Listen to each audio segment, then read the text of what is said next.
NKN Rajendran, former Vice Chancellor Agapa University, is here.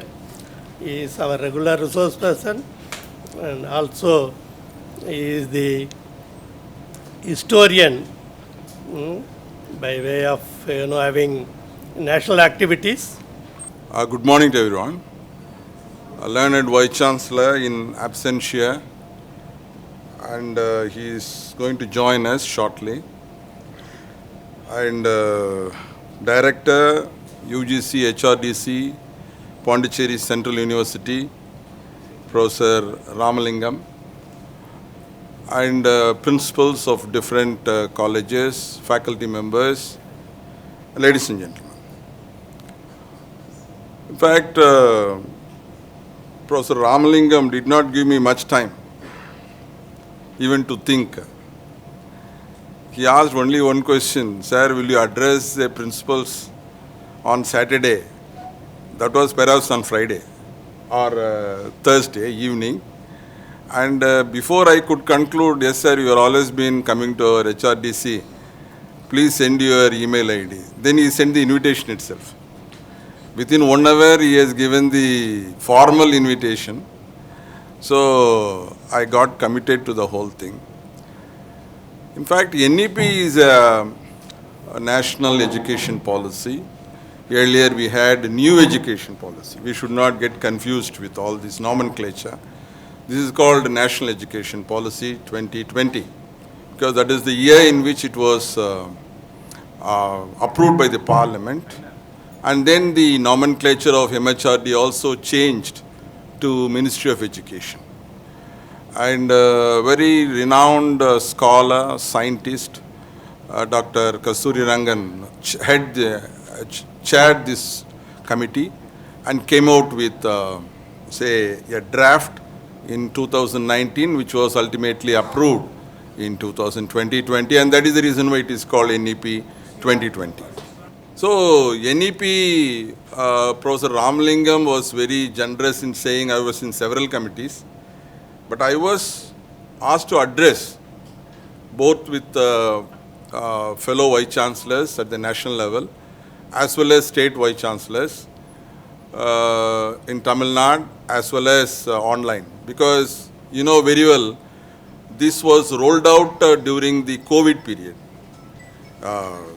The NEP was rolled out during COVID period, hence we could not have offline meetings often. So we had to talk to people and also disseminate our own ideas, mostly online, and now and then offline. And of course, the state government of Tamil Nadu also constituted a committee specifically for this purpose. I was one of the members. And so I am not going to discuss about the other things, but the most important thing is what I would like to share my ideas, because you are going to have a technical session soon after my talk. Inauguration is the tip of the iceberg.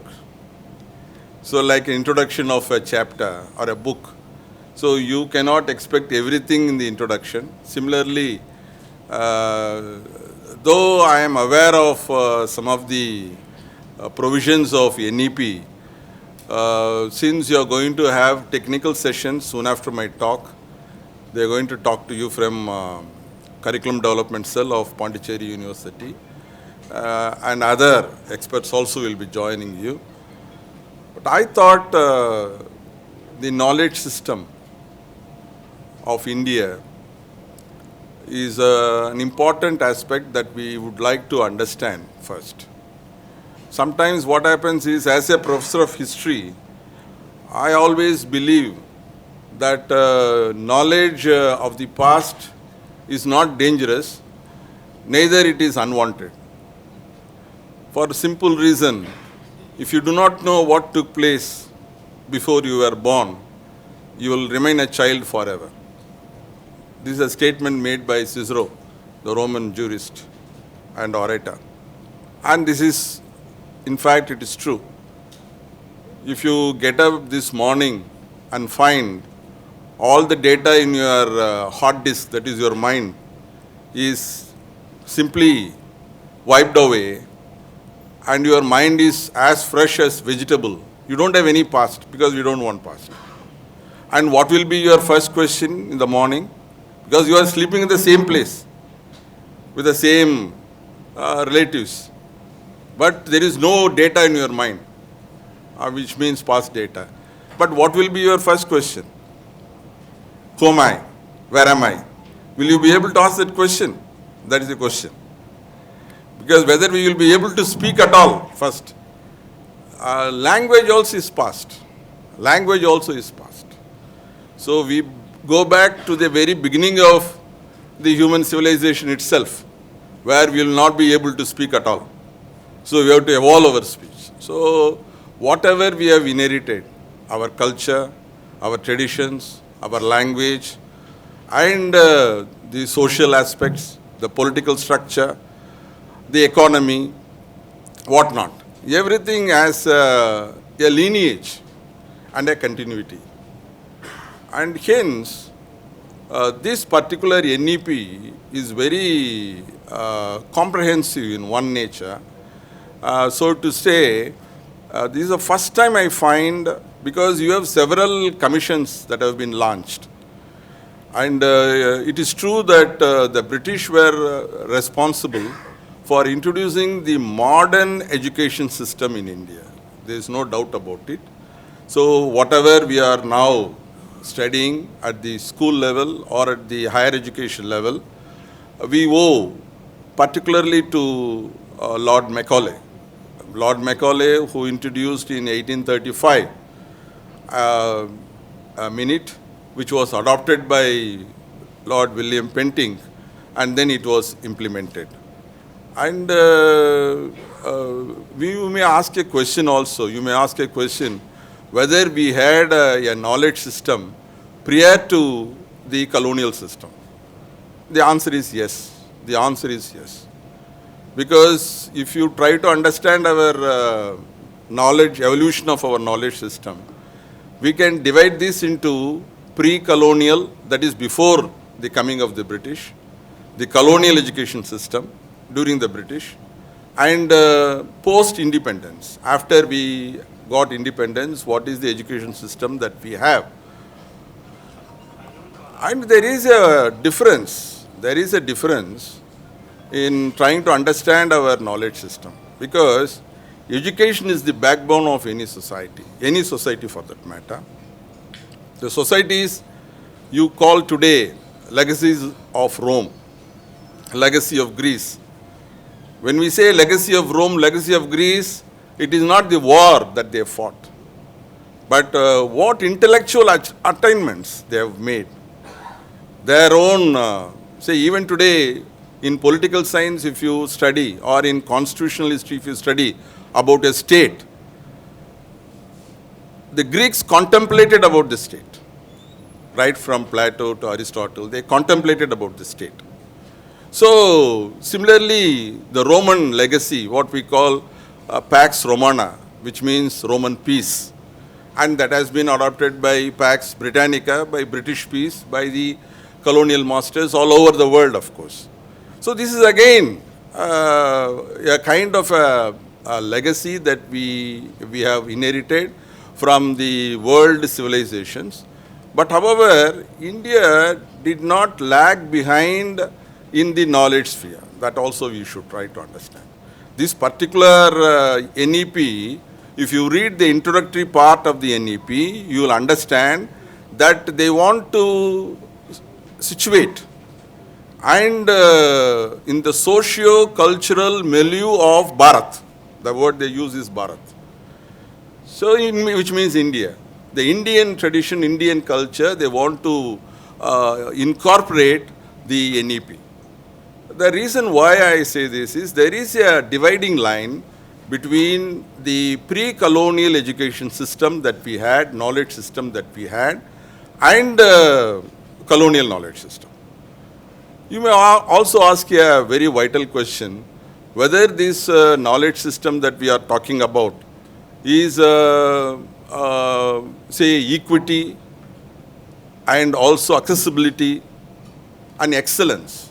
Whether all these phenomena were part and parcel of pre-colonial education system.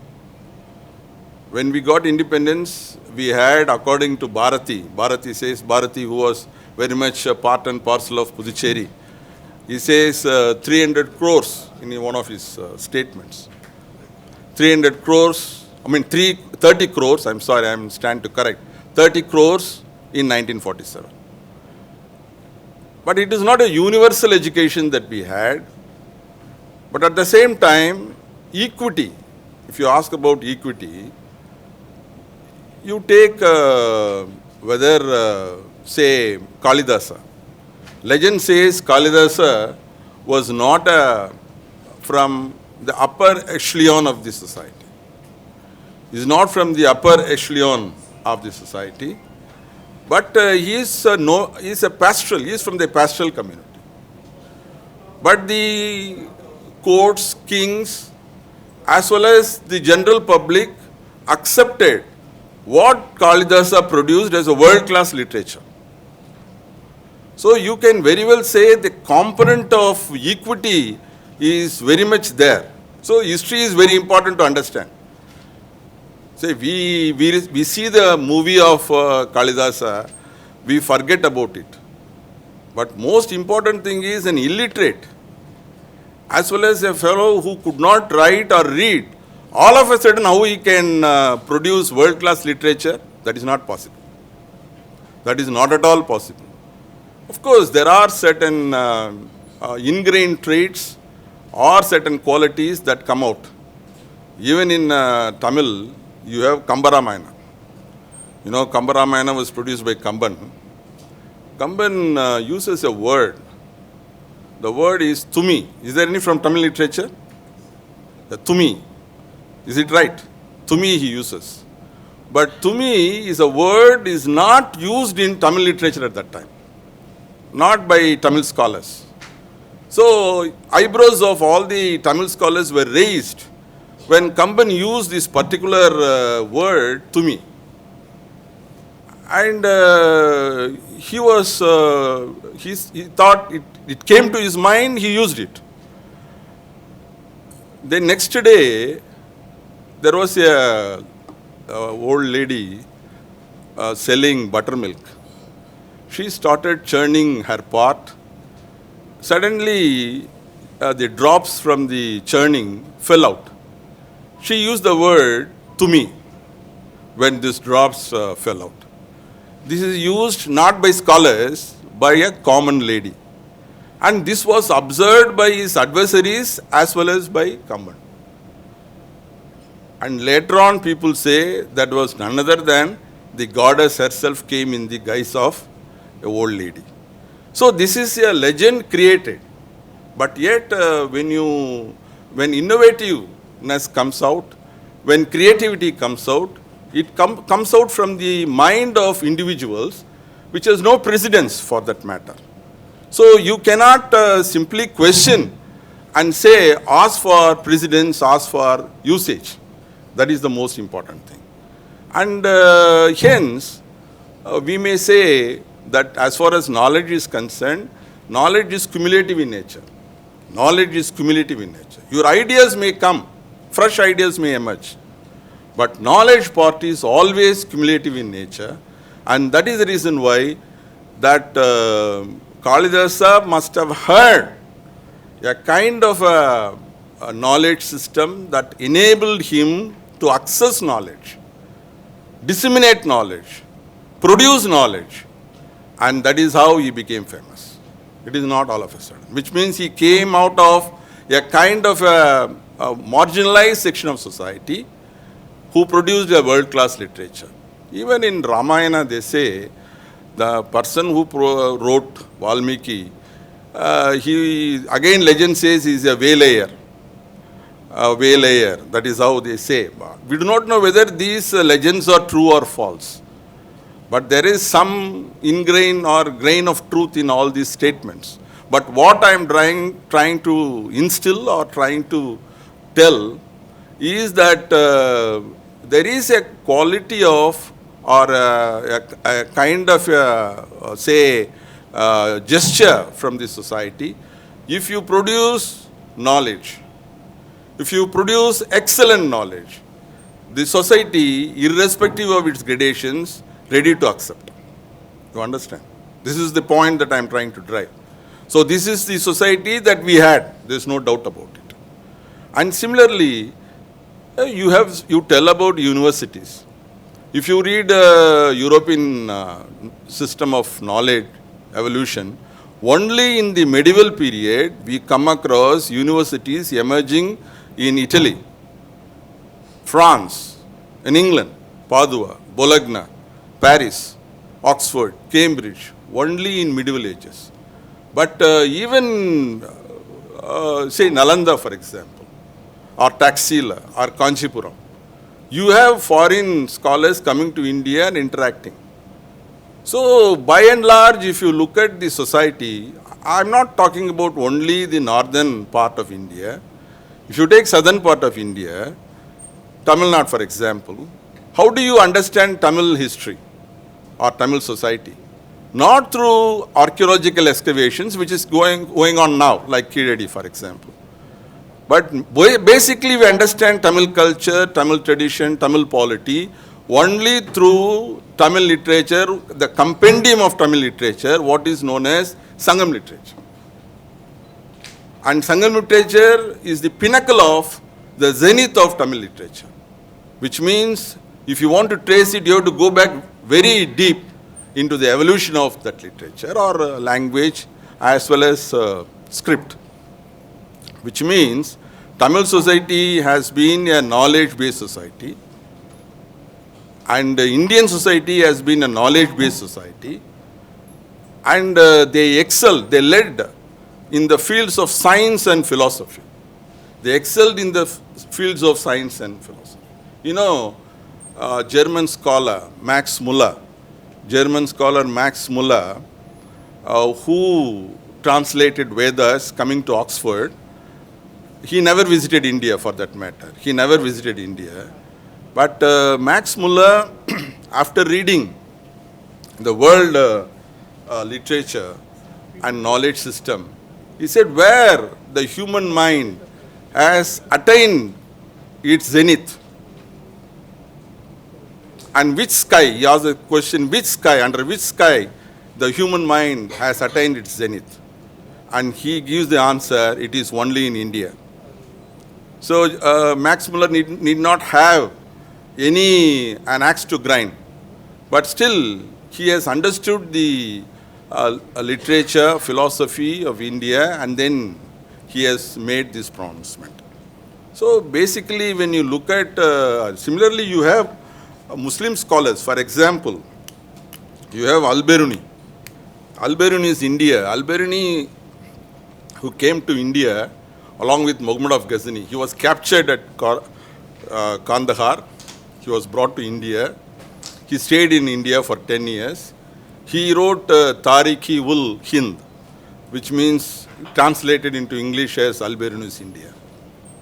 He said that Indians excelled in astronomy, mathematics, sciences, metallurgy, whatnot. He has made his own observations. And if you take the remnants of what we have, like the iron pillar that is near Qutub Minar, even today it is not rusted. And you have scientists from, say, Kanpur, IIT, made a study of this and made research papers published in Scientist. Why? What I am trying to tell you is, there is a dividing line between the knowledge system that we had and the knowledge system suddenly we made to adopt in 1835. In 1835, when we adopted this knowledge system, it was a literacy society that British planned.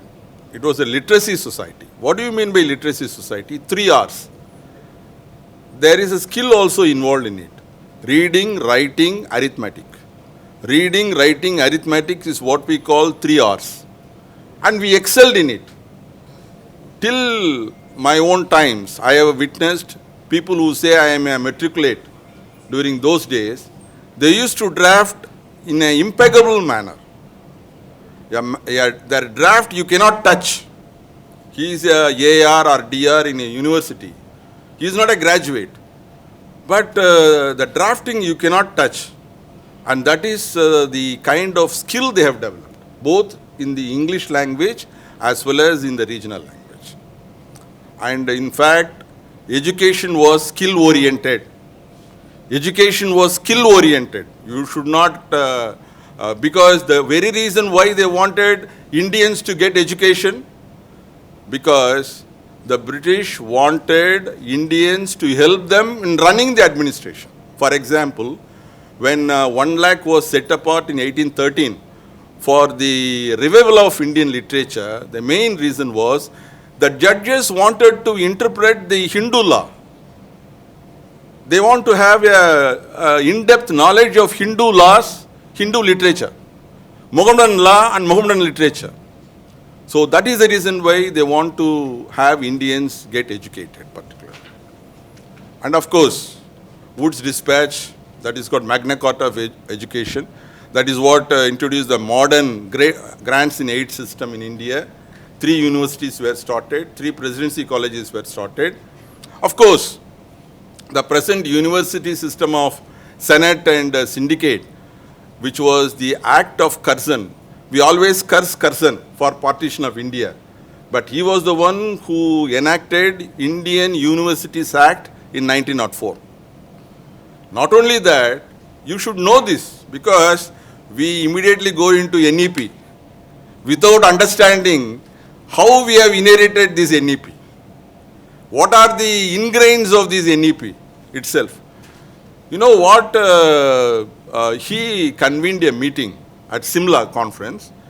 Nearly 150 vice chancellors participated even at that time. Or decision makers, maybe principals and everybody. There are 500 colleges and 20 universities only when we got independence. So, when he enacted this particular act, he said there must be government control of the Senate proceedings. There must be government control of the Senate. Even today, that is the reason why we have the administrative or what we call official representatives in the Senate and Syndicate. Even today in state universities, maybe in central universities too, we are simply following the legacy of Lord Curzon. You read that, you will understand. It is not the present government, it is not they have introduced it. We simply follow what has been given to us. So this is again a point to understand. And the entire education system was introduced with the purpose of what James Mill said, utilitarian philosophy. What is utilitarian philosophy? The British rule here for the benefit of the masses. And particularly for uniting the country, administrative unity, and providing a lingua franca. Because India had a very vibrant languages, diversified culture. So we need to have one single administrative unity called India, as well as one unifying language, and that was English. Today there is a criticism that we are trying to introduce a single language. But already this has been achieved. That is the most important thing. Already this has been achieved by the British from say 1835, since 1835, not earlier, since 1835 onwards, and very effectively too. That is the reason why I am talking to you in this language. Though my mother tongue is different, but still I am talking to you in this language because already it has been put to good use and we have already adopted it. That is the most important thing. But the point that you have to understand in British education system and what they have given, it is not a criticism as such. It is not a criticism as such. Even Tagore, for example, Rabindranath Tagore, he said in 1920s, he said it is very mechanical in nature.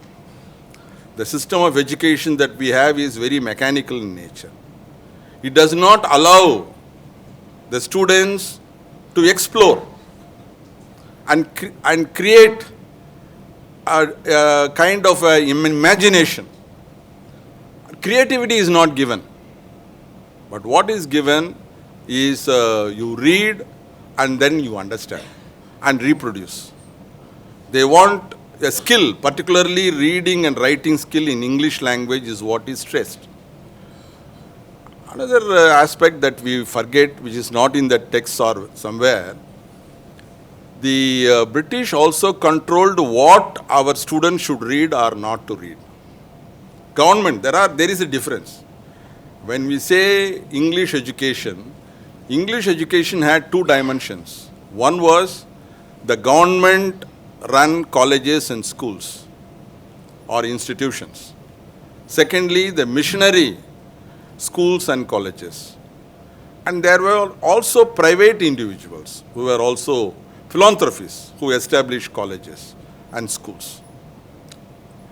But here, I must say that for example, Swami Vivekananda was educated at a Scottish missionary college. And the person responsible for driving Vivekananda to Ramakrishna Paramahamsa was the principal. His name was William. I don't get his full name. I don't remember his full name. When philosophy teacher was absent and the principal was going on rounds, all of you are principals. My principal used to go. I studied in a regional college in Chennai, very famous college. And every day the principal would be there on the rounds. And he found Narendra Datta's class, the teacher was absent. He asked, whose class is this? And immediately the student said, this is a philosophy teacher, sir. Then he started teaching philosophy. But today we don't do that. At the most, we find alternative lecturer to come to the class and take class. While teaching, he made a statement, ecstasy. He said ecstasy. And immediately Narendra Datta said, I'm not able to follow you, sir. Because philosophy not dwells in the realm of phenomenon. Phenomenon is what you feel, what you see, like heat, cold, vision, your taste. But novomenon is a thing that you understand only with your mind. I can see all of you. You are very enthusiastic. That is a phenomenal observation of the external phenomena. But all of you, what you are thinking he is not talking about NEP, he is talking something else. So, my lecture is only an introductory lecture. I think the expert has come. So, he will be talking to you more in depth of, definitely there is always icing the cake. So, when it comes that I will talk about the NEP. So, that is novomenon. So, he said if you want to understand better, you go to Dakshineshwar. There is a priest who goes into a trance and feels the ecstasy every day. That is how Narendra Datta went there. And immediately, even in MCC, Madras Christian College, they were run by missionaries. Yeah, very liberal education was offered. But when you look at the circular sent by the government, it says that the Indian students should not, during freedom movement, because basically it was during 1907, 1910 they have sent, when it got intensified. They said, you should not teach European nationalism, like unification of Italy and Germany. They are not connected with Indian students. And you should not teach economics professor is also somebody here, no? You say drain of wealth. Drain of wealth should not be taught. That is Dadabhai Naoroji's concept. It should not be taught. And what else should be taught? Lee Warner's Citizen of India. It says that obedience first, obedience second, obedience last. That has to be taught. So this is, what I am saying is not coming out of my mind. They are there in the archives of Madras. You can go and see. They are what we call educational GOs. They are called educational proceedings and GOs, which are available. They are in black and white. So this is these are the policies that you should understand. You think periphery that British education made us what we are. Definitely, the European Enlightenment was not brought into India. Most important thing. European Enlightenment was not brought into India, but Indians became enlightened. That's a different thing. Indians became enlightened because they had started reading widely. That is how they became enlightened. There is always a difference between, say, studying and reading, studying and learning. Your NAC, say your NAC, parameters say teaching and learning. It never says studying. You know 7 criteria. I think some of you are familiar with them. It says teaching and learning. What is the difference between learning and studying? Whatever you study, they forget after the examination. Whatever you learn, it stays with you throughout your life. But also learning is also another component is there. You learn on your own. Studying, there is always a compulsion to fare well in the examination. There is always a compulsion. Learning is not that. Learning, that is what say joy of learning. We say joy of learning. But studying is not that. Those who have studied well and got good marks, if you go and ask, they say, somehow or other I got 2 marks extra than my neighbor. And what kind of pains he has got, that is the very unsavory part of it. Unsavory part of it. There is a, I don't know whether I'm exceeding my time. It's all right. I came with the idea of talking to you 20 minutes. And I think I'm made to talk more than 30 minutes now. Anyway, I don't know when I'm going to end. There is a situation in Mahabharata where Dronacharya was the teacher who teaches archery to both Kauravas and Pandavas.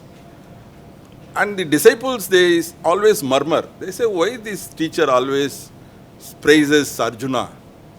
Not as all of us are learning from the same guru. One day they were going from their hut to a river bank where they practice archery. And suddenly Dronacharya called Arjuna, said, Arjuna, I left my clothes. I forgot my clothes. Change of cloth. Go and bring them. Arjuna went away. And then he started teaching.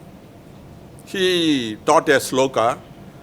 And then if you apply the sloka and release the arrow from your bow, and he did it, and it's a huge tree, there are thousands of leaves, there was a hole in each and every leaf. And by the time he completed his lesson, Arjuna returned and gave the clothes. Dronacharya went to have bath. And these other disciples went away to take bath and dine. And Arjuna was left alone and he was wondering, I missed the class today. He went around the tree and found the sloka was written on the sand. We don't have PPT. We don't have smart board. Leave alone a board. So only on the sand. So he studied the sloka and then he released another bow, another arrow from his bow. There was second hole in each of the leaves. And Dronacharya returned and asked who did this. By the time other students also, other disciples also returned. And everybody said, no sir, we all went away to have our bath and dine. Then Arjuna said, I did it. I saw a lesson has been taught and I missed the lesson. So I learned the sloka and then I practiced it. Then Dronacharya looked at the disciples and said, this is the difference between you and Arjuna. Arjuna was not present when I taught, but he learnt. He did not study. While you were studying, Arjuna learnt. That is the big difference. You got the point. So this is exactly what the education system should achieve. The education system should achieve to have students learn with their heart and mind together. That is what exactly I hope that NEP is trying to say, that all depends upon the teacher also. It all depends upon the teacher also. Why I say this is, I had a great teacher in my school. I studied in a small school in Chennai. I studied in Tamil medium anyway. And there this teacher name is Karpagam. You know, he teaches science. When he draws a cross section of the eye or cross section of the heart, all our home assignments are done by our moms at home, our mothers. We don't do that. But you know, when he draws, he always say, follow my hand. So we put 1, 2, 3 and we draw. Used to draw. No, even the dullest of the dud will draw. We never had any cameras, we never had anything. But such a great teachers were there. In fact, that's such a great teachers. And all these things should be invoked. Invoked in the sense, teaching is an art.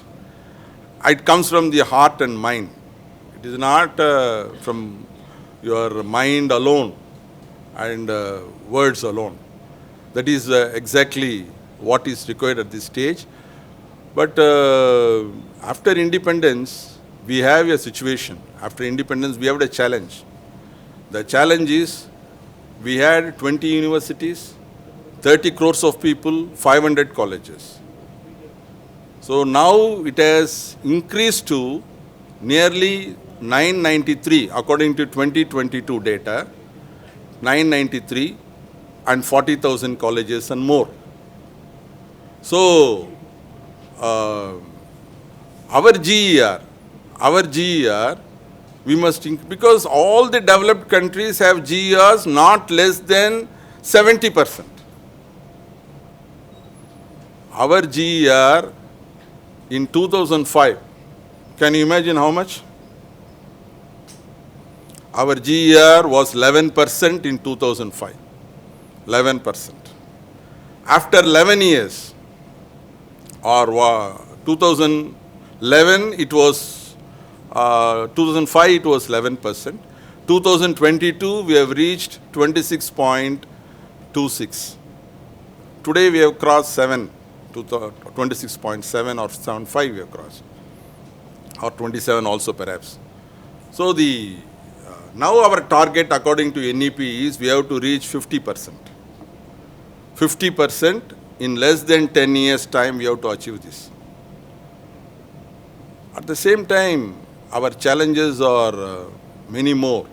Our challenges are many more in the sense, say we have by 2030 the largest, I must say, human resource in our country, in the entire world. The youth force of the entire world, the largest youth force will be found only in India by 2030. It's a gain. It's a gain of human resource. A youth in the sense less than 30 years. But at the same time, our higher education institutions, they have a role to play. They have a key role to play of providing a competitive edge to the youth. Not only in India, but also outside India. And another important challenge is the growing gap between existing curricula in the higher education institutions and the market demand. The market demand is something different from the curricula that we have. What we call a skill gap. A skill gap exists. These are very pertinent challenges that we have. And if you compare both China and India, China produces more number of STEM graduates, science, technology, engineering, mathematics graduates, more than double the numbers. Whereas we produce 26 million graduates, STEM graduates. Out of these 26 million STEM graduates, only 47% can be employed. Only 47% can be employed. But there's something wrong somewhere. Something wrong somewhere. So, we need to have critical ability of these students developed, problem solving methods, thinking developed, and innovative ideas to be developed. These are the essential challenges immediately we are facing. And also, a student should have all-round development. The personality of a student is not merely living in a cocoon. Why many suicides are taking place in IITs? Because and IITs also have a component of NEP.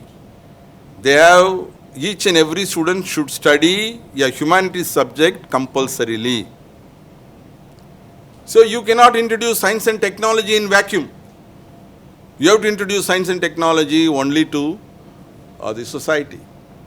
So when there is an incompatibility developed between the students who study in IITs, cut off from the rest of the society, and comes into contact with the society, there is a stark reality they face. Sometimes it ends in a very tragic end. So this is again an important. So all-round development of a personality is that very essential, that our education should take care of that particular aspect of it. That is also one of the important components of NEP. Most important thing, another in networking. Networking is very, very essential. You know, today, at what time I can stop? 11. No, if you say 11:30 is also all right. Okay, sir. Okay, Only thing is they have to sit. Okay.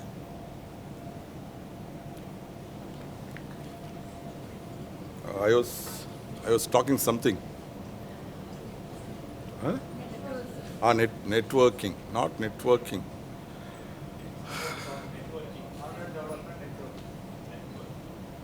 Yeah, good. The thing is, it's a discursive talk. It is not a constructed talk. The most important thing is, networking is very important because you are principals of your institutions. You are going through NAC accreditation. You are also perhaps applying for NIRF. There is a component called visibility, or what we call your popularity. There are certain percentage of marks allotted for this also. When QS ranking was introduced in India, I was the Vice Chancellor for my university. We got 20th rank, 3 or 4 ranks ahead of IIT Trichy. And our visibility was less than 10 out of 100. Out of 100, our visibility was less than 10. But we scored in other fields.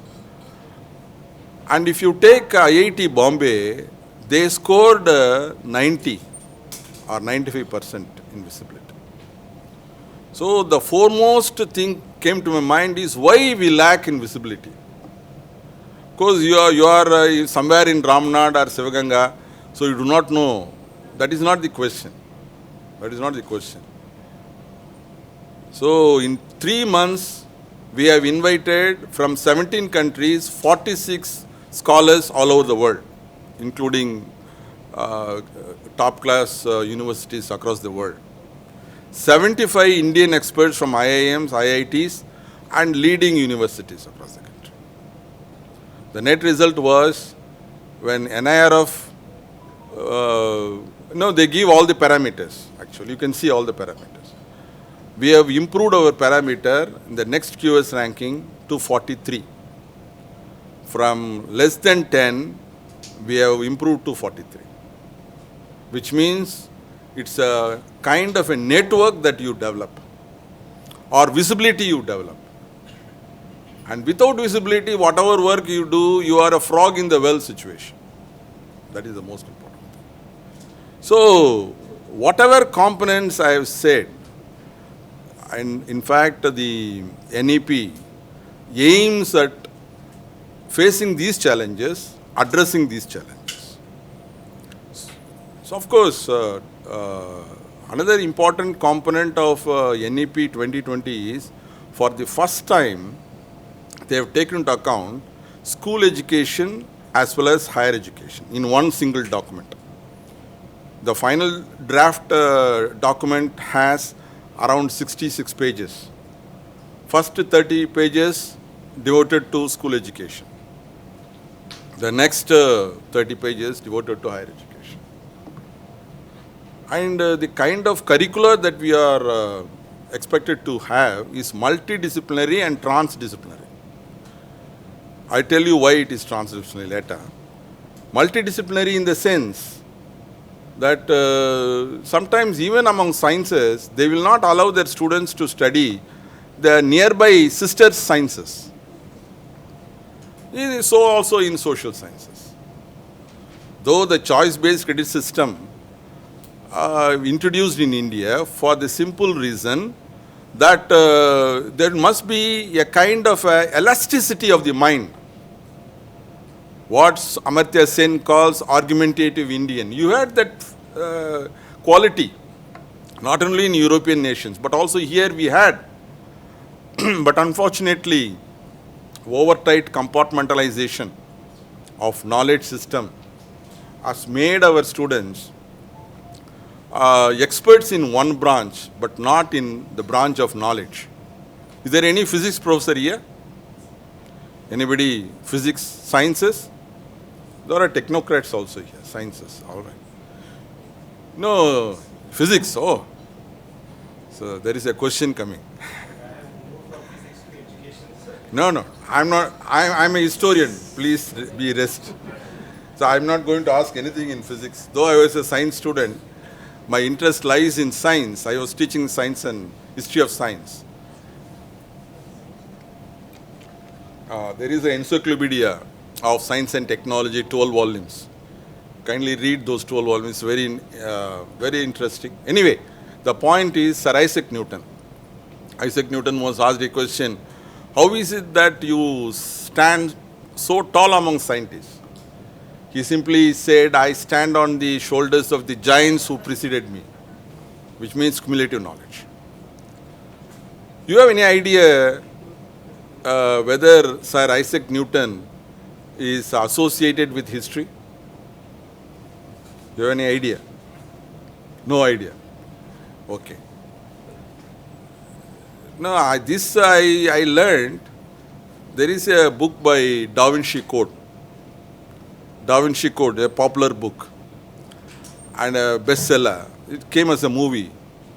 When they go to London to crack this Da Vinci Code, on screen, the books written by Sir Isaac Newton were flashed.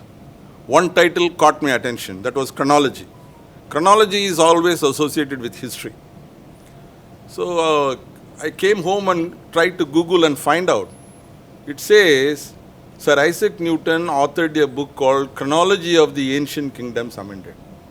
Kindly refer. Chronology of the Ancient Kingdoms Amended. This is a pure and simple history book starting from the beginning of Roman civilization up to Philip II. And Sir Isaac Newton writes in the introduction why he is writing this. The purpose of writing is to set right the European chronology based on astronomy. There is a scientific principle behind it. So what I am trying to tell you is Sir Isaac Newton is known for his achievements in physics. But he did not stop there. There is no boundary for knowledge. That is the most important. There is no boundary for knowledge. So knowledge is always all pervasive. Its horizon cannot be touched. That's the most important. Horizon cannot be touched. So that component is very much incorporated in NEP because multidisciplinary and transdisciplinary components are incorporated. That is the proposal, particularly with skill orientation. The watchword of NEP is we must produce graduates with skill and knowledge. So far we are producing graduates with knowledge. But NEP says we have to produce graduates with skill and knowledge. And I think Professor Ramalingam in his introductory remarks he was making about multiple exits. Multiple exits. This is introduced even in integrated system of graduation programs or post-graduation programs. After third year, one can exit from the program with a degree. Need not continue for other 2 years to earn a PG degree. But here, in our country, there are a lot of dropouts after first year, second year. But they should not go away with something without a certificate. So the idea is, if a student is able to complete first year and drops out, that is with a certificate. Second year, a diploma. Third year, a degree. But a student who has dropped out, but he has been transferred, he has gone to elsewhere, he got employment, he got again interest in subject, he wants to study elsewhere. But he can study. He can earn the credits. And those credits are digitally accounted. Those credits are digitally accounted. Once, for example, under choice-based credit system, to complete a program, we need to have 130 or 40 credits, is it not, for 3-year program. For PG program, it is 90 credits or 98 credits. So, in the first year, they have earned only 20 credits or 25 credits. But the rest of the credits, they earn elsewhere at different periods of time. But once they complete the entire credits required, they are offered a degree. This is academic bank of credit. This is academic bank of credit, which means nobody, say here what happens is again he has to apply, again a continuation fee, again all these things are there. Now these barriers are lifted. That is the most important thing. Maybe they will collect fee. No education institution will offer education without fee. But again rejoining, it's a big problem. But here it is not the case. You can study at your will and earn the academic credits, and that will be digitally accumulated. The moment you complete, you will get a degree. This is again a very good feature, taking into account the nature of the problem that we face in India. Because number of students, especially girl students, they drop out due to various reasons. And another aspect to the whole thing is that what we call our Indian language and literature and arts need to be protected. There are varied cultures are prevalent. How to protect this? So there is an Indian Institute of Translation and Interpretation created, and this institute will provide necessary encouragement for certain classical and important languages. Now if you go to ASI, for example, if you go to ASI, Archaeology Survey of India, there are many inscriptions which cannot be read because there are no experts to read. If you know Tamil, can you go and read the Chola inscription? Definitely not. Unless and otherwise you know the Tamil of those days. Tamil of what we call the script of those days. Which means we need to have an expertise in the classical languages. And these are our own heritage and culture. So naturally, this particular, say, provision has been given for, by the NEP. And NEP also talks about, I said, transdisciplinary, multidisciplinary education universities will replace all the existing universities by 2030. I do not know whether this will happen, but that's it. That is the proposal given in NEP. What is multidisciplinary? If you take Annamalai University, for example, it's a multidisciplinary university. You have engineering, medicine. It had engineering, medicine, agriculture, and arts and science. Everything was there. That is multidisciplinary. But only arts and science universities are there. Only engineering universities are there. So multidisciplinary education, research universities will be replaced by the existing universities. And there is also research, national research body is created with the funding to carry out research. Because, there is a statement made by Hockett. The statement is, the roots of good teaching are indeed nourished in the soil of research. The roots of good teaching are indeed nourished in the soil of research. Say, unless and otherwise we update ourselves, otherwise we will be left behind in the race for global curriculum itself. The global curriculum definitely will be out of reckoning. See, another important aspect is we are talking about a global curriculum. What exactly is this global curriculum?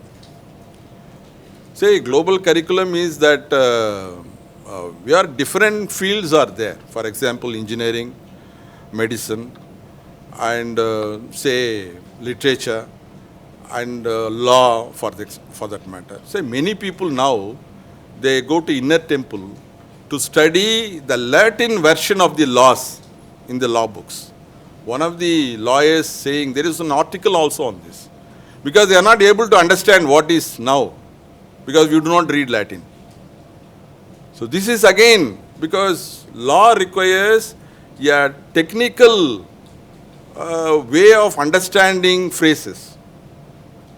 And research also is that. Research language is different from layman's language. Layman's language is different from research language. Sometimes what is written in a research report, we may not understand. But that is because that is research language. We are not supposed to do that in a layman's language.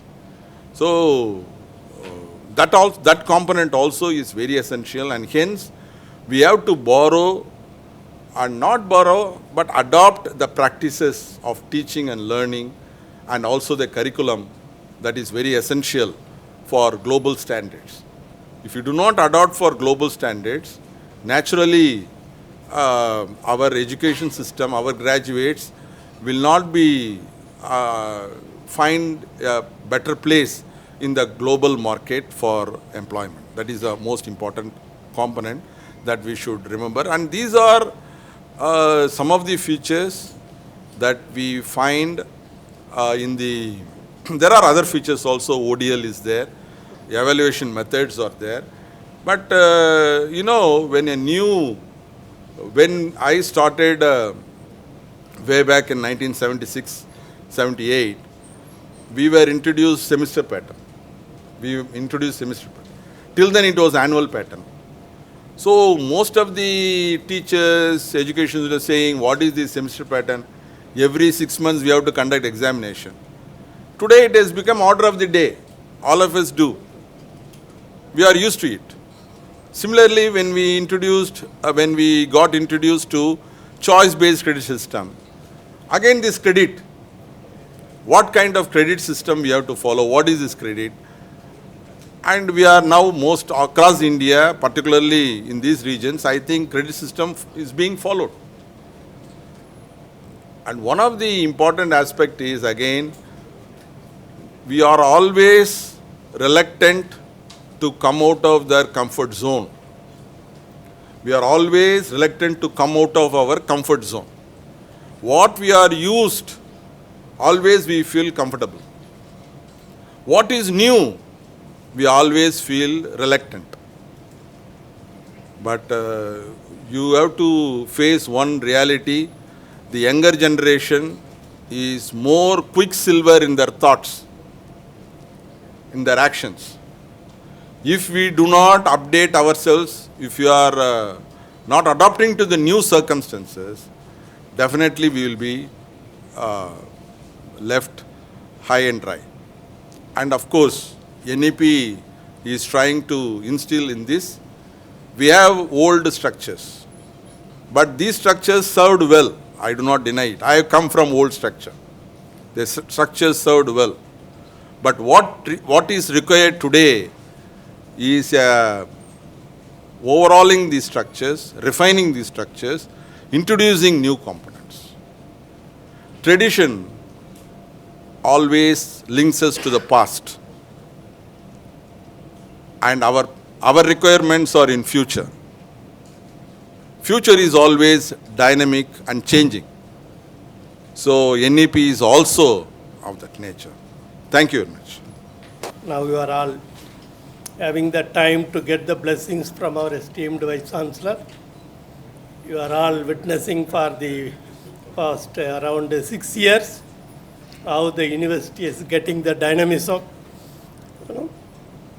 The year is started, from November 2017 onward. The first program we conducted for the principals of the affiliated colleges in 2018.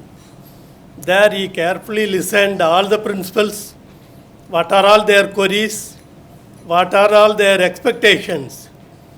And the particular year itself, he has implemented what are all possible. Most essentially, many of the principals addressed this Pondicherry University PhD degree taking too long, 1 year, 2 years like that. He made it possible. Within 6 months, he has to get the degree and go. Likewise, he has completely revamped the examination system. Again, for the admission process, if a candidate comes with the online admission, while leaving, he can completely watch what is happening, where it is tracking. Like that, many innovations he has introduced. He is around the clock working for the university. You have never seen Vice Chancellor like him. Because I have the privilege of telling this. Why? From the first Vice Chancellor to till now, I am working with the Vice Chancellors. You may not know, night and day he is thinking of the university developments. You may be seeing this campus is for the zoology developments. During his period, yes, brought 8 massive buildings for the campus. Now this, our auditorium with the capacity of 3,000, high-class, world-class auditorium is getting to be opened very soon. You may not see it in the Union Territory. For your massive programs, you can very well approach the university to conduct the programs. In such a way, the first state, first university introduced this year NEP 2020. That is the, all over the country, no university or the state willing to introduce this because they are having their own clutches and doubts and get to clarify with the ministry, get to clarify with the UGC. But our Vice Chancellor last week announced we are introducing the NEP 2020 this year onwards. Based on that, yes, permitted us to organize this workshop for the principals. Now you are here. What are all the doubts you may have? All our officers, including our Professor Tarnikarasu, Director of Studies of our university, he is going to give the input how we are going to introduce this step by step. Followed by our registrar is coming, our Dean CDC is coming, our cultural director is coming. They are all going to interact with you. Whatever the doubts you may have, you can very well get it clarified. All these things are happening only because of our esteemed Vice Chancellor. The way in which he is articulating the issues of the concern, you never seen in your life. That much, positivity. If you enter his room with a problem, with a issue, with a request, you may not imagine. He may give you the permission for time more. That is the way he functions here for the past 6 years. All the faculties in this university got elevated with this years, more than 400 faculties. Then you are all talking about the insufficiency of staff. He made it possible to recruit wherever this is essential. And again for the non-teaching staff, more than 200 staff, those who are here for 10 years, 15 years, temporary, he made them all permanent. Not that by way of, doing interview, asking them, come and meet me, who are you? No. These people, those who got the promotion, they may not know how they got it. Simply our Vice Chancellor instructed them, who are all pending, you ask them to come and assemble in the auditorium. That's all the instruction. They may not know why Vice Chancellor is calling all the temporary people. In one stroke, he issued the order. Now you imagine how he functions, how he guides. That's why we used to say, he is the Vice Chancellor of Vice Chancellors.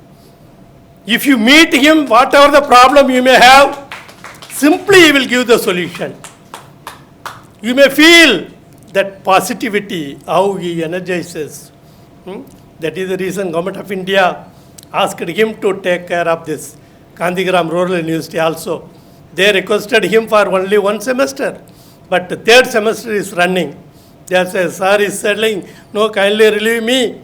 I have a lot of work to do here. But the Government of India is requesting him to continue. This is the way how he functions in the university, taking care of the teachers, taking care of the students. Suppose any problem comes in the university, he never minds. He go to the particular place and attend to this. Likewise for the faculty controlling, suppose he sees that this timetable says the class starts 9 o'clock. He just wanted to verify whether the class is happening at 9 o'clock in this campus. He used to go there, whether the students are there at that time, whether the teacher is teaching them. All these things, very meticulously, he has guided this campus. That's why we used to say, he made this campus as a smiling campus. We are all very blessed to work under with him without any hesitation. Sir, we are all blessed for your presence here, to bless all the principals of the Union Territory of Pondicherry to implement this NEP 2020 with your blessed hands. With this, may I request our esteemed Vice Chancellor to honor the guest of honor, Professor NKM Rajendran, former Vice Chancellor, Alappa University, as the guest of honor.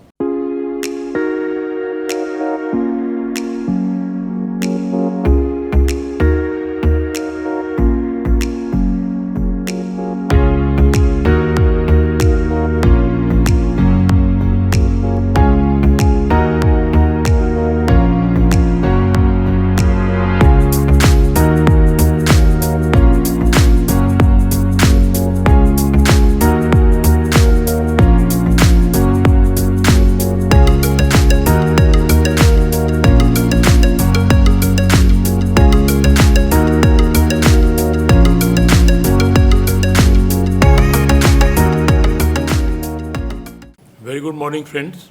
Very dear principals, in fact, who will be the one who will be termed as an ultimate sheet anchors in implementing this new education policy, which you all know came after a span of 32 years. And I do not know how many of you would have read that document which has been given by UGC in an abridged form. If you look at the total report of this, it runs into about 3,000 pages. And the data that you would have heard about, that they conducted about 350,000 interviews and about 5 lakh suggestions. So such a huge lot of things were consulted, and then ultimately they came down with this policy that is there. Now, rather than going through all that voluminous document, they brought out about 52 pages abridged form of that, which I am 100% certain, and I'm saying with an absolute conviction, none of you would have read it in between the lines, 52 pages. I'm sure about it, because I've talked to many people, they said, well, we know about it, but we have never read about that.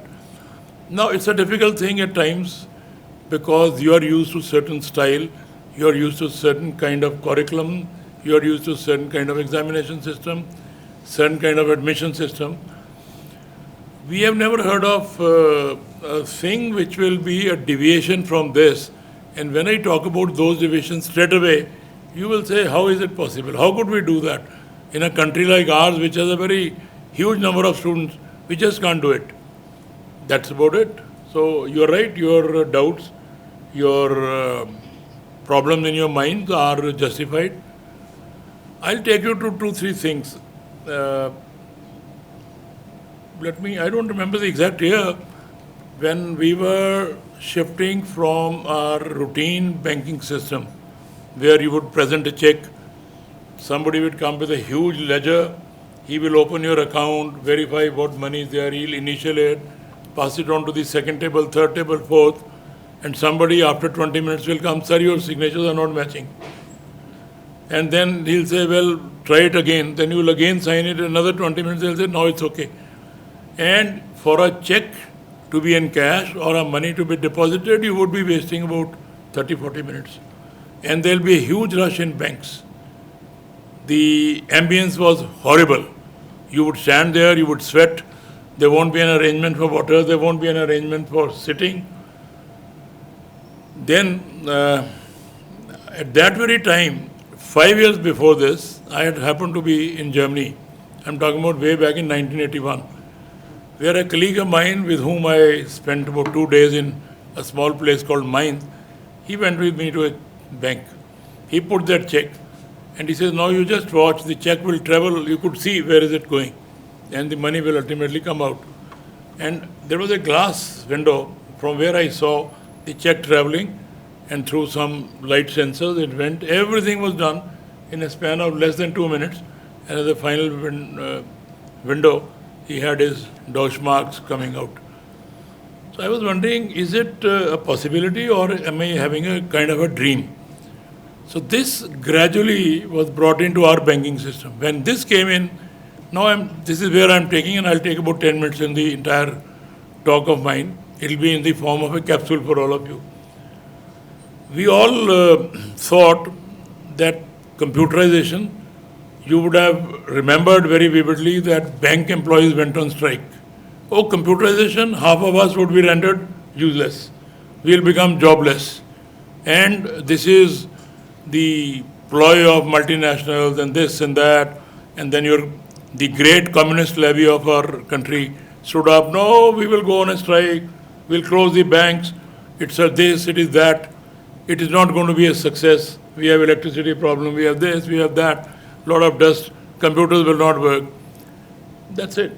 But our computer experts, irrespective of wherever, whatever affiliation they came from, their concern was national concern. I'm not talking about any particular political background. They said, well, we will go ahead with that. And that was our IT experts. They said, we will do it. Computerization is a must. And they gradually started doing it. Then the immediate concern that time was, do you think our peons and our clerks are going to be handling this? They are not trained, they are not educated enough. So they will not be able to do it, and ultimately the whole exercise is going to be a failure. But we all know, to put it in a very short way, we all know it took a real turn, it became a reality. Every peon in the bank, every clerk in the bank, every newcomer in the bank is handling the whole thing very well. We had teething problems in the beginning because there was a time, you remember, that when a computer would be housed, there would be a perfect dust-free atmosphere, air conditioning and whatever. But then gradually we redesigned the whole thing. Our storage plates were redesigned, our connectivity, our plugs were redesigned, and we said whatever our conditions are, our computers shall function in the conditions which we want them to. We are not dependent on how they are functioning in Germany or Sweden. So here, now, after all this, you have seen how things are. You can put your passbook in any branch in the country and you get your data. You can deposit a check in Chennai and it gets credited in Delhi. All this is now a factual thing, and if you go to a bank, getting your passbook completed, getting a draft made, getting your check and cash, money deposited, doesn't take long, and you don't have to face the inconvenience. The ambience is very good, atmosphere is very nice, employees are good, they welcome you, with a smiling face, and your work is done. This is one example I'll give you wherein you would have thought it is impossible and now it has become a reality. Second example I'll give you was railway booking. That everybody would have got an experience about. Long queues, entries, then waiting and kind of a manipulation, corruption. You pay 500 rupees, you get a seat. Somebody is not able to do it, you will not get it. Gradually we moved on. People said it's not going to be possible, but now you can see sitting at your home, you are doing this. Nobody is requiring there. And I don't think if you now recollect, any one of you would have gone to the railway station to get the booking done. At best, what you do it, if you don't have the system at your house, maybe a travel agent, you go and you get it done for paying a paltry sum of another 40, 50 rupees, which nobody minds. That's the thing. So it is all a reality. Now let me come back to what we are in for in terms of education. I'll give you 2-3 examples. Get a brilliant mechanical engineer from, let's say Pondicherry Engineering College, so-called great college. Well, tell him that there is something wrong here. Mechanical engineer or electrical engineer, these are the subjects which were there. They have never got into some of the modernized subjects for best reasons known to them. So you tell him this is the thing, he says, oh no, you call a technician. He will tell you what is wrong with the system. He will be shivering to even fix a fuse, which I can conveniently do it. He will not have an idea that should I put a very thin wire or a thick wire. He will at times, no, let me put a very thick wire. You will not have this fuse going off every now and then without realizing the basic fundamentals. The thinner the wire is, more safer is it. But he won't bother, he'll put a thick one. Thick one, it'll take hours to melt by the time the whole thing will be burnt. These are the things which are not there in the real term of education. If I put the term, we have not empowered our education system to train people in the right direction. A mechanical engineering fellow, you tell him what is wrong with my car, he will go, no, go to a roadside mechanic. And a roadside mechanic who is just a 7th, 5th class failure would set that thing in no time. And these cars are not what we used to have in our good old days, Ambassadors and Fiat, where there will be a regular ignition system. Now the whole thing is electronic. So that 5th class fellow is opening a Honda City or a Mercedes-Benz and he's able to tell you what is wrong. This is what is called the transformation that the education needed was not there. Third thing, we are all not a very rich nation. We all don't belong to a very rich background. We have all struggled to come up to this level. And because of that, maybe a friend of mine who's very rich or from an affluent background would carry on his studies. I, because of my poor background, may not be able to afford medical education where the fees is 10 lakhs per annum. So I would leave in between, and once I leave in between and don't come back for 2-3 years, I earn enough, and when I come back, you will tell, oh, you have a gap here. No place for you in the college, out. And you push him out for no fault of his. What is his fault? That he was born in a background which is not rich enough. He is very intelligent, but not rich enough to pay his fees. So once you are out forever. These were the follies. There were people who are excellent poets, excellent writers. They could not join back their education system for want of what I'm telling you. And then without taking any degree, the kind of amazing work they have done is for you to assess. There are many who do not have any formal education, but they have done wonders. To give you a classic example, I'll take you to hundreds of years back, Sant Kabir. The amount of writings, the amount of philosophy that his writings have added is a lesson for all of us. He was a Jula, that weaver, and he had never had any background of education. Whatever he learned from his mother, for a few years, and then it was some God-gifted thing that he wrote. What he wrote, each word was worth millions. And on him, on his philosophy, I'm giving you one example. There are umpteen number of examples like this. Our own Subramaniam Bharati's example, if you take, it will be an amazing, motivating story. So there are thousands of PhD degrees, thousands of research volumes which have emerged out of what Kabir did, what Subramaniam Bharati did. 22 years of age, he ran into Pondicherry for fear of getting arrested by Britishers, because this was a French territory. 39 years of his age, he died. 17 years, he mastered about 22 languages, including 11 foreign languages. He could speak, he could write, he could understand.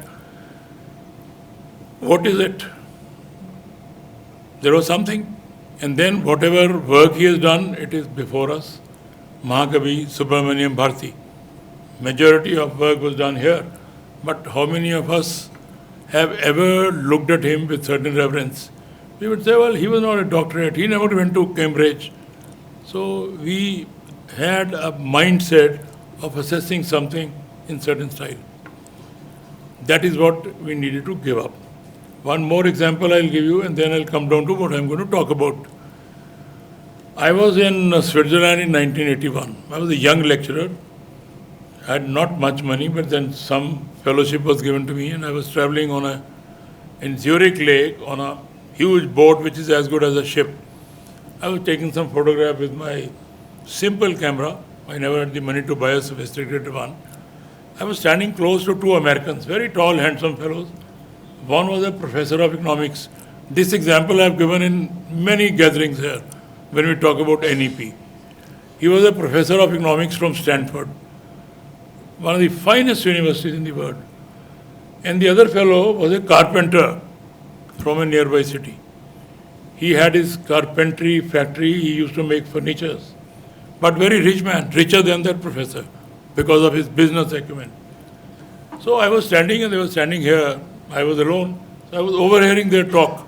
They were discussing the world economic recession in 1981. What way Europe could go up and why America is going down.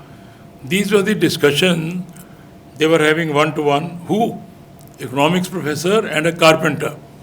Will you ever imagine you, any one of you, talking to a cobbler or a weaver or a carpenter or an electrician who would discuss with you about Indian politics or economics of India or agriculture of India? You'll say, this fellow, you'll make a dirty grin. He is a carpenter. What will he know? Why? What will he talk to me? He's an illiterate fellow. I am a principal of a college. How dare he talks to me about education? That's the mindset we have again. We don't think that anybody and everybody can acquire knowledge by reading, by discussion. But our mindset is, oh, I am a PhD, I am a principal. This fellow doesn't know anything. That's the mindset. Now, this is what we have to give up, and we have to look at NEP, National Education Policy. It has come after a gap of 32 years, and all the ills that we had earlier, in our earlier system. Whatever I'm talking, this was not there in the system elsewhere. I'm not talking about Western or Eastern, everywhere. There are 3 capsules I'll give you, and one corollary I will give you. I'll start with a corollary, that the best education that one can have has to be in your spoken language. I'm not using the word mother tongue. Mother tongue brings in controversy. Spoken language. If I'm here, I'm going to be speaking Tamil. If I'm in Kerala, it is Malayalam, Telugu, Andhra, wherever. Spoken language. Somewhere in the border, I'll be speaking Telugu and Tamil both. Spoken languages. Best that you can understand will be in your spoken language. Were we doing this? No. You look at your own sons and grandsons and whatever. What were you doing? Admission time comes, rather than sending him to a local school where spoken language is used, where a child will interact with his similar kinds, you will say, no, he will go to that public school, that convent, this one, that one, and you will force that kid, don't speak in Tamil, speak in English. You know, you will even talk to your dog and cat also in English, as if they understand better. We were given a wrong mindset that knowledge of English is real knowledge. We never were taught that knowledge of a language is not real knowledge. Knowledge of a language is a stair through which you can acquire real knowledge and attain whatever you wish to have. That's the first mindset you have to give up. We force our kids, don't speak in English. That fellow will put so much of strain and he will never give his thoughts to you. But look at the same kid, I have tried that in my native in Punjab. When you force them, they'll struggle. And when don't bother, tell me in your own language. My God, the kind of openness, the kind of songs, dances he'll come with, amazing. So we suppress a child's mind to develop in the right direction. Therefore, the first thing this policy has done is, first 8 years of a child's education shall have to be in the spoken language. Imagine if your toddler is going and he's talking in his own language and his learning is going to be extremely fast. But if you tell him, no, don't say Vanakkam, say good morning, you're putting a pressure in his mind. So first thing which has been shed in this policy is the teaching in your spoken language. When formative years are developed, your mind is developed for 8, 10, 9 years, you are on your own legs. Yes, that is what I have to do. So then there is a change, and there are 3 capsules which have been given in this policy. If you look at and understand, I am telling because you are all principals.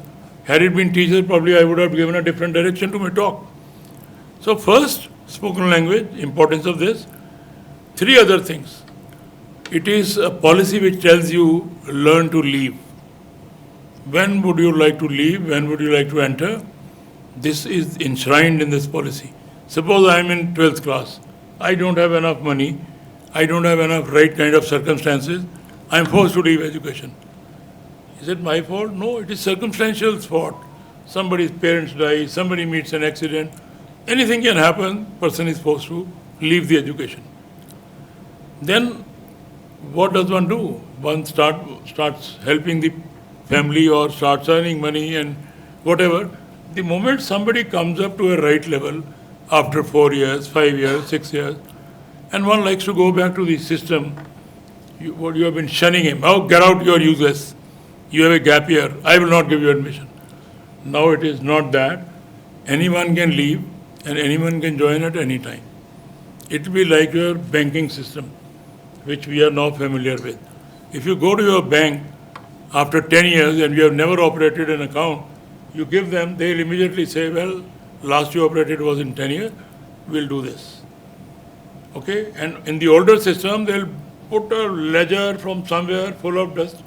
Sir, come after 1 week, I'll have to search, where is it? That's not there. So same, if somebody leaves, comes back, you're welcome. Because there is a thing called Academic Bank of Credit. Every institution has to register there. So you will be registered. A student who comes will be registered. I'm just giving you an example. Let's say his number is X. So he is permanently stamped as X in that institution. So suppose if he leaves after 4 years, goes out for 7 years, sets himself to the right standards, earns enough money and comes back. After 7 years, all that the college will do is X. Everything comes out. What he did, how many courses, how many credits, it's there. Then I'll tell him, look, you did 100 credits. For degree, graduation, you need 120. 20 more you put in. So he'll start attending, and the moment 20 more, he gets a degree. So that's the advantage. You can leave anytime, you can enter anytime. This will reduce the so-called illiterates in our country. This will bridge the gap between the learned and the other one. This will bridge the gap between haves and have-nots. I could not get my degree, but I am brilliant enough. He has a degree, but for a different reason. This will be bridged. So this is one first capsule which you have to remember. It will teach you when to leave, when to enter. doesn't put any restriction that you have to do everything in one go. I keep telling my students, when you have done, let's say somebody's done BSc and MSc in a brilliant way, and a child gets fed up when he goes to his parents, Mom, I have done enough, and I am a gold medalist, 16, 18 years I have done enough. I would get into the civil services, allow me 2 years of relaxation. You'll say, what is wrong with you? You are a bloody idiot. I will not allow you to start preparing immediately. Why don't you tell, okay, go, stay in Uti if you have rich enough, or if you can afford, learn music, do whatever you want to do it, prepare whatever way you want, and then come and do the civil services. I'm just giving you one example. How many of us would allow that? They say, no, 2 years if you don't do it, your mind will become stale. And I'll give you a number of examples where people have come up this way and they are all brilliant officers. So we will not allow. How many? I'm telling you, you look at this. Will you ever think of this? No. If your kid will tell, Mom, I want to go around India for 6 months, allow me leave from education. You will feel like slapping him 10 times. 6 months, go for 7 days. Our country is huge enough. How many of us have traveled in our country? How many of us know about our country? Probably none. We would have visited Vilupuram or Chennai or Bangalore, and that's about it. How many of you would have gone to Arunachal? None. Probably. How many would have gone to Ladakh? Probably none. So these are the things which is what is called exploratory part of the education, which is allowed in this. Second capsule, you can write it down, that is educate to empower, educate to impart. If I am a Hindi student, I should be able to understand the poetry, prose, everything. I do MA in Hindi, and when I tell him, please write an application that you are not very well, you want to go on a leave. Please enjoy this. Ask somebody in Tamil, if he's a Tamil student, tell somebody in English.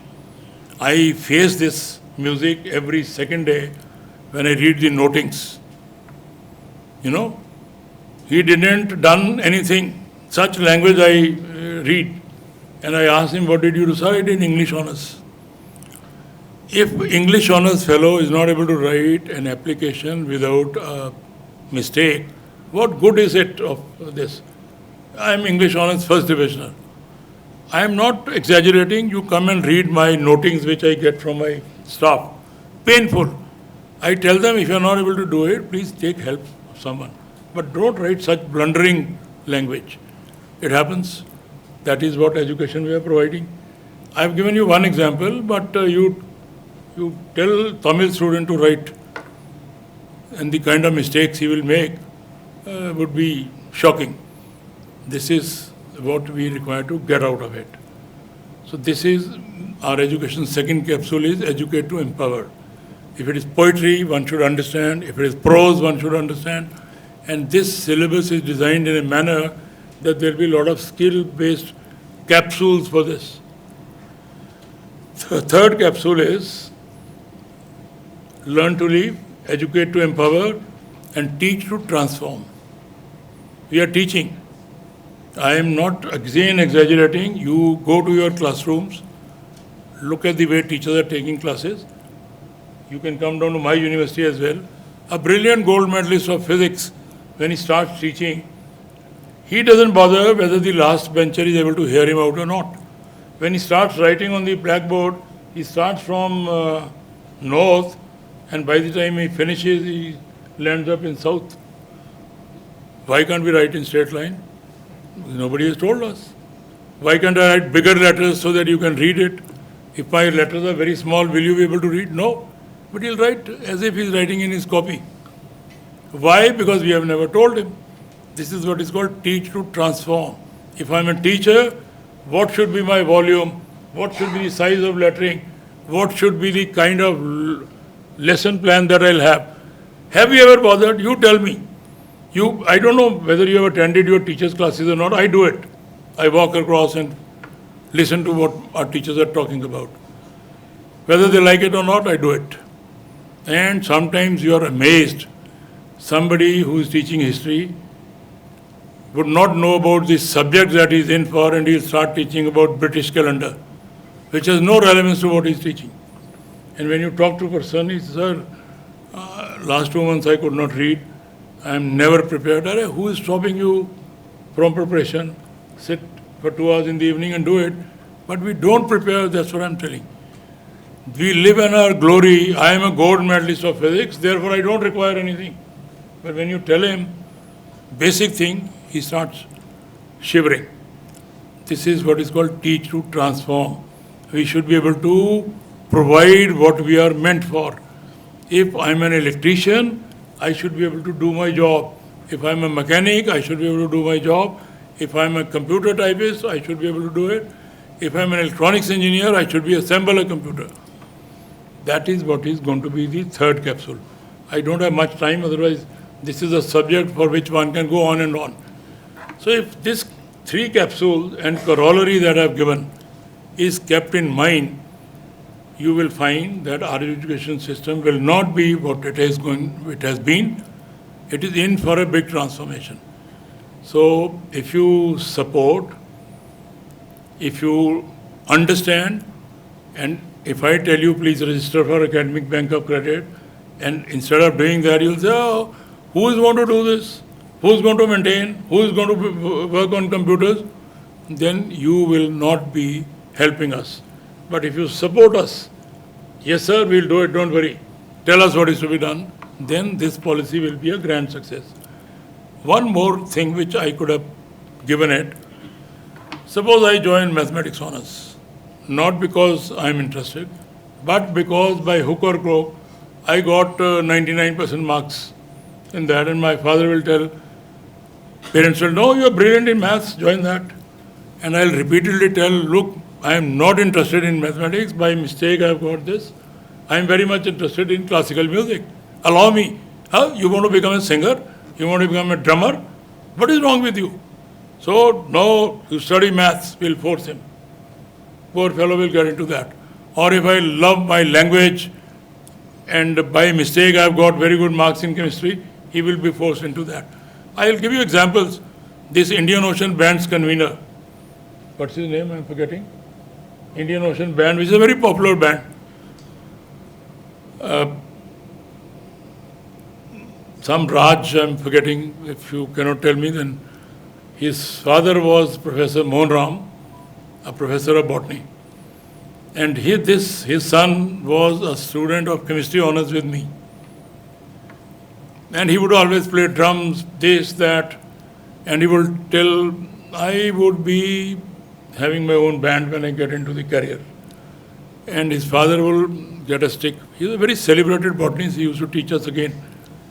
No, you have to do doctorate in chemistry. You have to become a professor. He would say, I'm not meant for that. Don't force me. But since his parents were forcing him, poor fellow did his chemistry honors and finally did his masters. Finally went to US to start doctorate, and there his parents never were there. So nobody would watch he's doing. So he moved on to what he liked best. He made a band there, came back. His father said, what about it? Hell with the doctorate, sir. I have my own band. It is called Indian Ocean. Indian Ocean Band now is very popular in our country. And he would tell his father, who died at the age of 96, Father, whatever you earned in 10 years, I do it in 1 day. I get that kind of offers. Such a talented fellow. He writes, he sings, he plays, he's a convener of that band. Like Zubeen Mehta. So this is what this policy tells, that if you have by wrongly you have got into some subject, you don't have a taste, you can pick up anything. I join in mathematics and I'm not enjoying. I'll say I learn Tamil and music, well, you are free to change. Pick up whatever you want to do. That freedom this gives it. Now you'll have a question, will we have that many subjects? Obviously not. Will we have that many teachers? Obviously not. But that's what I've been advocating everywhere. Sharing is the key. If I don't have Tamil and my neighboring college has it, that student will attend Tamil there. I'll take attendance from that college and allow that fellow. And I have music in my college, you don't have it, we will allow that. This is going to be the freedom which is given to a student in terms of what way he is going to grow. So this is another hallmark of this policy. All this is enshrined but I thought I'll give you the abridged form of this and some of the success stories which people have done.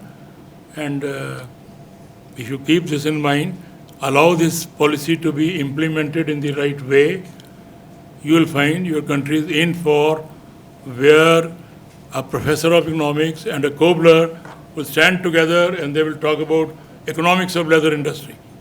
They'll give all kinds of arguments. This is what we need. This is what is equality.